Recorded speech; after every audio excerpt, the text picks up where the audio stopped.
Everyone, আমি প্রিয়াঙ্কা দে টাউটিরা। আজকে যে টপিকটা নিয়ে কথা বলবো সেটা হচ্ছে পাপ।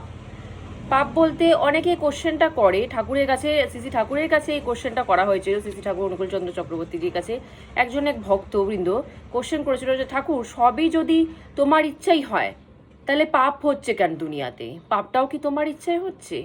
তো ঠাকুর এটার অ্যান্সার দিয়েছিলেন যে ঠাকুর পরমপিতা যেরকম স্বাধীন, ঠাকুর তো স্বাধীন, ঠাকুরকে তো আর বাধা যায় না কিছু দিয়ে। তো ঠাকুর যেরকম স্বাধীন, ঠাকুর মানুষকেও সেরকম স্বাধীন বানিয়েছে।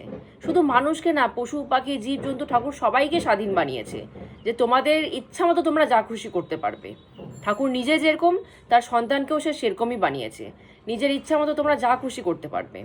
এবার যে নিজের ইচ্ছা মতো যা খুশি করে বেড়ায় প্রবৃত্তির কারণে, নিজের কাম বাসনা, লোভ, দুঃখ, কষ্ট, সব কিছুই, লালসা, কোনো কিছু কন্ট্রোল করতে পারে না।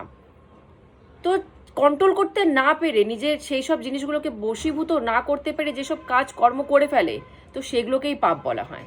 আর যে এগুলোকে কন্ট্রোল করতে পারে, কন্ট্রোল করে নিজের মনকে আমার দিকেই লাগাতে পারে, তার দ্বারা কোনো পাপ হয় না।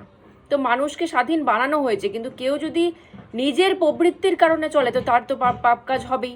আর যে নিজের বৃত্তিটাকে ঠাকুরের দিকে নিয়ে চলে, তো তার দ্বারা পাপ কাজ হয় না।